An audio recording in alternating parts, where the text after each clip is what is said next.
I finally come around and I'm willing to admit that there's a big issue with content rewards this year, but it's not the overall of the cards. Let's get into it, man. But first, if y'all don't mind, I'm gonna get into some of these YouTube comments because y'all been showing so much love on these videos. It's only right that I show love back to y'all. First, my boy Gabe White says, also a simple solution to some issues would be to bring back the player market and keep the auction house. So, Gabe, I'm not saying that's a bad idea, but I'm kind of saying that's a bad idea, and here's why. I think the reason 2K really got rid of the player market in the first place, I think their numbers were down. I'm not into the numbers and everything, but they were getting a lot more people that are willing to spend $50 to complete a set. But at the same time, the people that are willing to spend thousands on a drop only had to spend 50. So I think they lost a lot of money. I think at the end of the day, that's why they converted the player market to what it was post All-Star break. Because you saw how much like Troydan was willing to spend on the Kobe Bryant set. And there's a lot of people that are like Troydan that don't even make content. There's tons of them out there. There's people out there that got all the 100 overall cards right now. So that's why they made that switch. And even just remotely bringing the player market back makes me think that there's a chance they go back in that direction.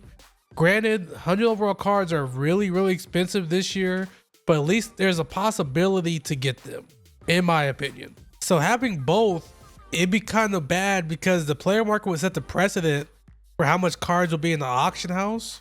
So 2K would still control the auction house in this sense. So I just don't think they go together at all. Next, my boy Dom says, thoughts on the new showdown challenges? Me personally, I hate any online mode requiring players to win a certain amount of games in a row. If that's the case, make it an option pack. I just believe 2K would have more players online if it wasn't for the win 10 games instead of winning 10 in a row. So I hate it. I hate the 10. I love the 10 win streak. I love the competitive nature it brings to the game. And I've seen the comp players embrace this, but I don't like the reward. Like I said, 97 overall player was good for the offline reward that took a few hours. But to give the same reward to a 10 win streak online is kind of ridiculous if you ask me, man. It doesn't make any sense. As always, if you want a chance to get featured in tomorrow's video, be sure to leave a comment down below. It could be a question for me. It could be a conversation starter. It could be a comment about something we talk about today. Anything like that, leave that down below. All right, let's get in the community corner. We tackle some of the hot topics around Twitter and give our opinions on them. First, my boy Josh 2K. He said, let's see y'all's 5 favorite cards to use this year. Doesn't have to be meta or even good cards. Here's mine. So I'll give you my starting 5. So starting off at point guard, as much as I want to say Magic is the card I was the best with. But if I had to pick a card I had the most fun with, I'm going Diamond Chris Paul.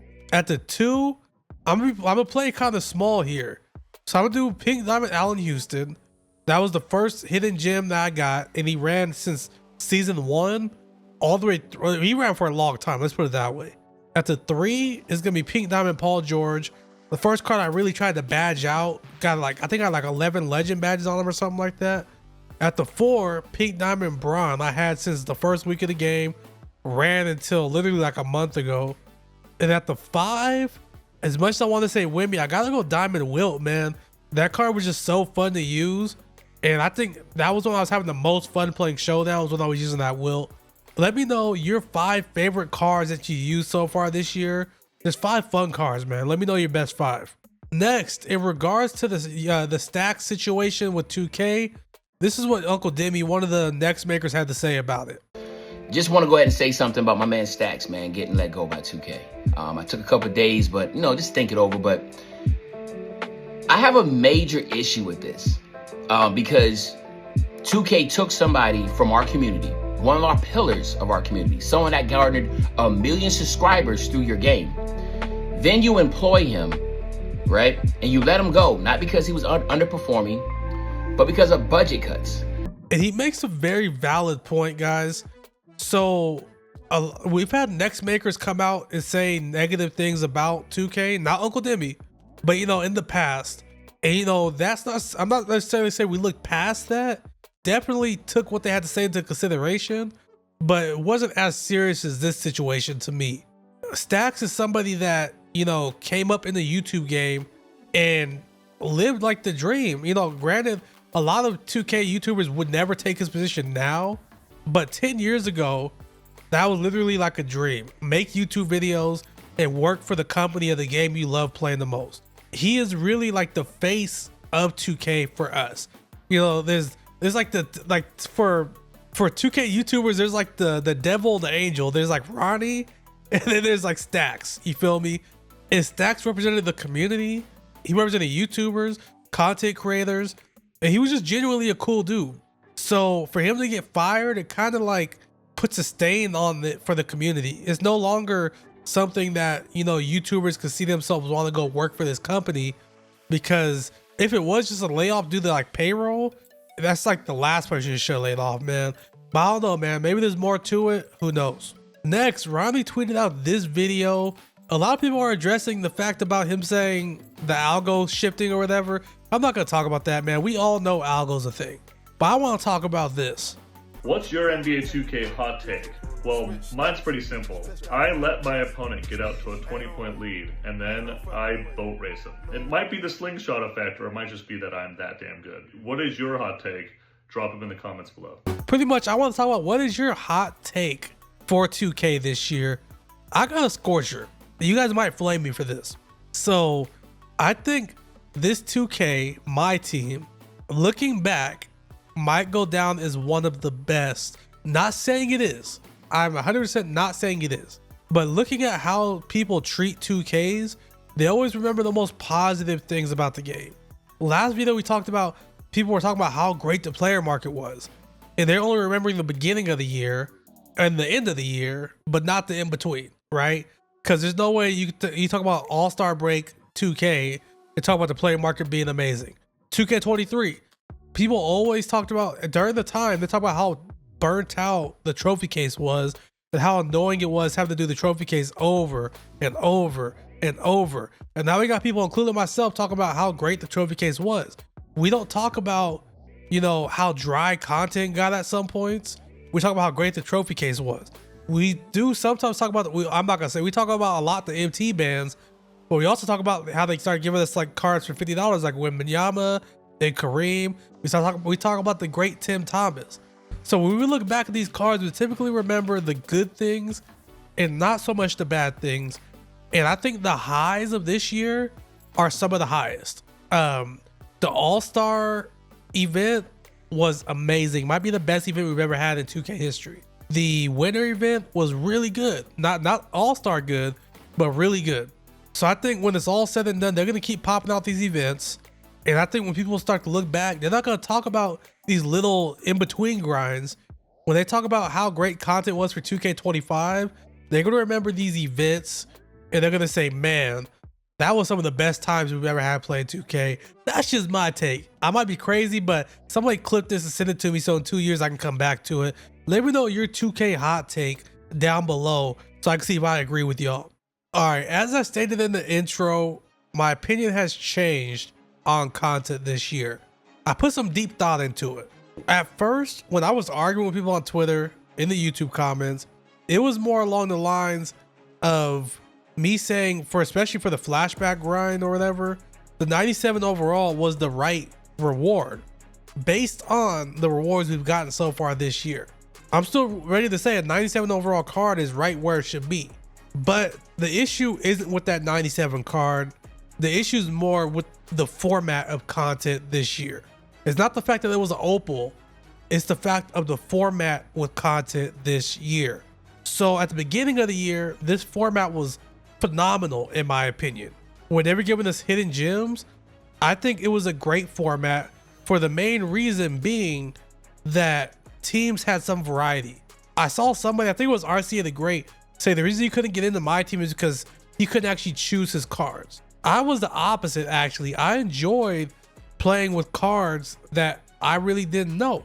Like I played with the Tom Sanders card, a diamond Tom Sanders, played for me for a long time. A pink diamond Allen Houston, who I would have never really thought I would have picked up. And then by the time he came out in packs, I was like, hey, he's mad. But I ran with that card for a long time. With hidden gems, this format was great. You saw a lot of random cards, a lot of random pink diamonds, a lot of random diamonds. It was a great concept. I still stand by that. I liked hidden gems.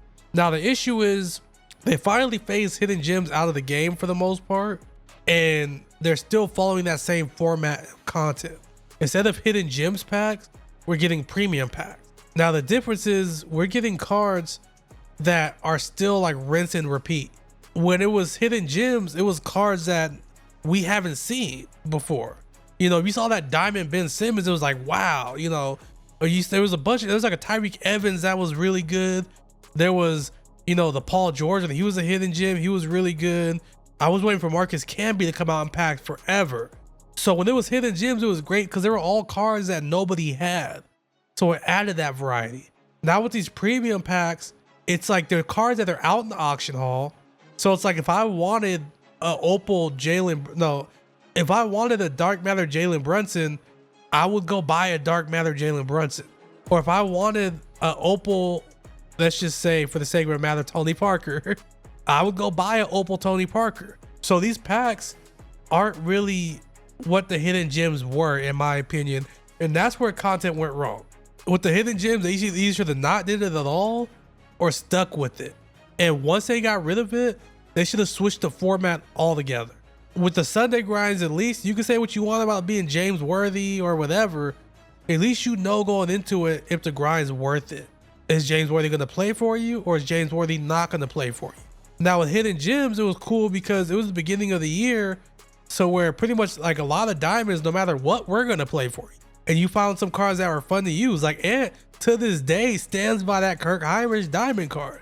If you were lucky enough to get a pink diamond hidden gem, a lot of those cards you could find room for in your lineup. Same with the opals. When the opals started rolling out, a lot of opals you could find room for in your lineup. These premium packs are the issue. Once they got rid of the hidden gems, it should have been player rewards. It should have been flat out player rewards. You should know who you're grinding for to know if it's worth it or not.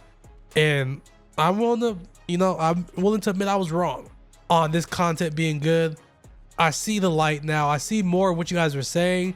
When you guys were talking, I heard you guys, but I wasn't listening to you guys. So I'm willing to admit that, man. And that's where I stand now. There's still room to fix it. And I hope 2K will, because the festivals have all been unique content. So I'm pretty sure we got a festival coming up. But outside of that, I don't know if they plan on switching it, but let's just hope. All right, let's get into the moments of the day where I like to cover a moment from today's date in NBA history, just in a different year, so I can give y'all some ball knowledge. Pause. First, you know I can't pass up a chance to talk about my boy Mo Cheeks, baby. 1991, Mo Cheeks handed out 6 assists to become only the 5th player in the NBA, or the 5th guard in NBA history to reach the 7,000 assists mark, joining Magic, Oscar, Lenny Wilkins, and Isaiah Thomas. Next, 1995, Jordan came out of his 17-month retirement and played his first NBA game for Chicago since Game 6 of the 93 finals and lost to the Suns. Is that y'all GOAT? Coming out of retirement just to lose in the first game? Couldn't be me. 1997, John Stockton had 1 steal, making him the first player in NBA history to record 2,500 steals. Like, that's insane. Dyson Daniels is gonna catch him though, no cap. Nah, I'm playing. I'm trolling. And lastly, GOAT James scored off a backdoor cut with 5 minutes and 20 seconds left to pass Karl Malone for 2nd on the all-time scoring list. That's gonna wrap up today's video, y'all. I appreciate y'all making it all the way through to the end. As always, leave a comment down below for a chance to get featured in tomorrow's video. Y'all be safe. Peace.